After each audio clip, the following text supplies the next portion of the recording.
Hello বন্ধুরা, কেমন আছেন সবাই? আশা করি সবাই ভালোই আছেন। আমাদের এদিকে কয়েকদিন ধরে প্রচুর পরিমাণে বৃষ্টি হচ্ছে। আপনাদের ওদিকে কেমন বৃষ্টি হচ্ছে কমেন্ট করে জানাবেন। সকালে আমি একটা টিফিন বানিয়ে ফেললাম ঝটপট। বাড়িতে থাকা কিছু উপকরণ দিয়ে টিফিনটা বানিয়েছি। কিভাবে বানিয়েছি, কী দিয়েছি, পুরো ভিডিওটা আপনারা দেখতে থাকুন।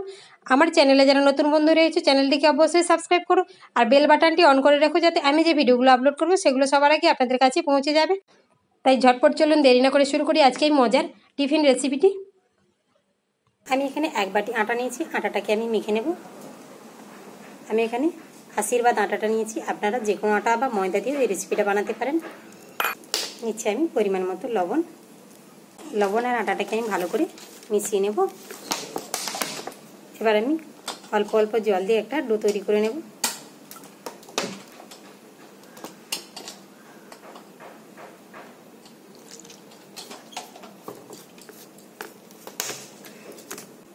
অল্প অল্প জল দিয়ে একটা ডো তৈরি করে নিতে হবে, যেমন আমরা রুটি বানাই সেরকম একটা ডো তৈরি করে নিতে হবে।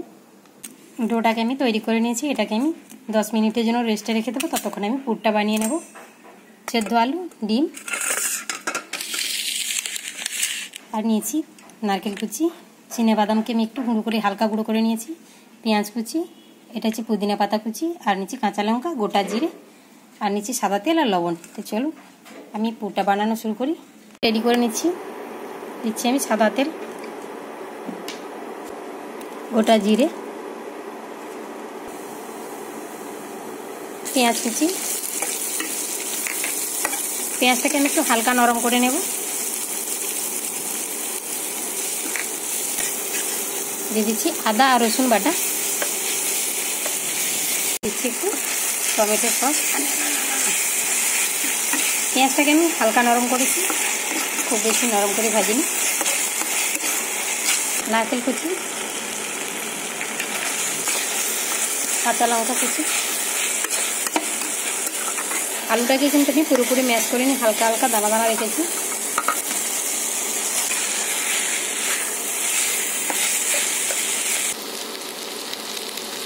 দিচ্ছি একটু হলুদের গুঁড়ো সামান্য, দিচ্ছি পরিমাণ মতো লবণ,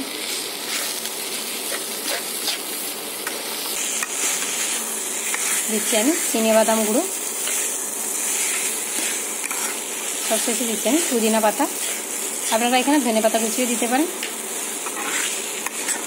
রেডি হয়ে গেছে, এটাকে নামিয়ে ঠান্ডা করে নিচ্ছি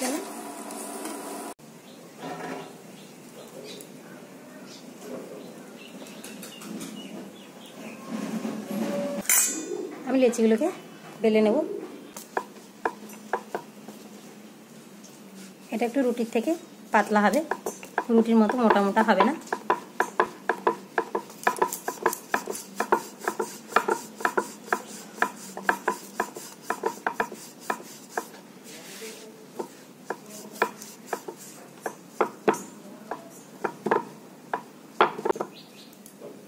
একটা রুটি আমার বেলে নেওয়া হয়ে গেছে। এভাবে করে আমি বাকি রুটিগুলোকে বেলে নেব। রুটিগুলোকে আমি ভেজে নেব, একটু হালকা করে ভাজবো।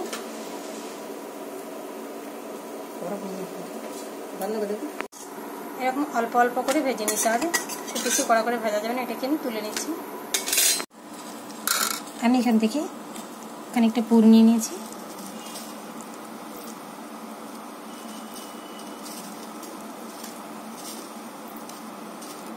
ওটাকে এইভাবে একটু ছড়িয়ে নেব। এর উপরে আমি ডিমটাকে গ্রেট করে দিয়ে দেব। আপনারা এখানে চিজ ব্যবহার করতে পারেন। এটাকে এইভাবে একটু চেপে দেব। একটা আমার তৈরি হয়ে গেল। এইভাবে করে আমি বাকিগুলোকে তৈরি করে নিচ্ছি। হয়ে গেছে, এখানে আমি দিয়ে দিচ্ছি সাদা তেল। তেলটা আমার গরম হয়ে গেছে, আমি দিয়ে দিলাম। আমি এখানে তেল দিয়ে বানিয়েছি, আপনারা ঘি বাটার যা খুশি দিয়ে কিন্তু ভাজতে পারেন। উল্টে দিতে হবে।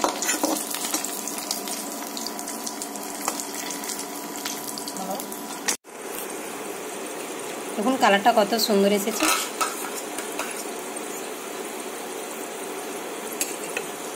এটাকে উল্টাতে হবে আলতো করে, না হলে পুরটা বেরিয়ে যাবে।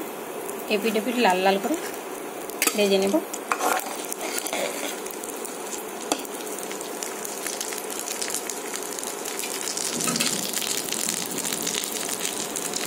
এটা বাচ্চাদের স্কুলে টিফিনে দিলে কিন্তু বাচ্চারা খুব আনন্দ করে খাবে। এটা আমার ভাজা হয়ে গেছে, আমি তুলে নিচ্ছি।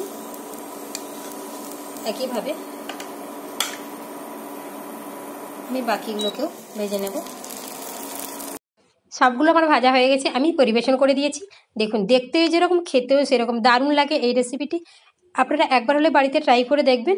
এটা বাচ্চা থেকে বড় সবাই কিন্তু খুবই পছন্দ করবে এই মজার রেসিপিটি। দেখুন, ভাজতে না ভাজতে কিন্তু খাওয়া শুরু হয়ে গেছে। দেখা হবে আবারও কোনো দিন, আবারও কোনো নতুন রেসিপি নিয়ে। ততক্ষণ সবাই ভালো থাকুন, সুস্থ থাকুন।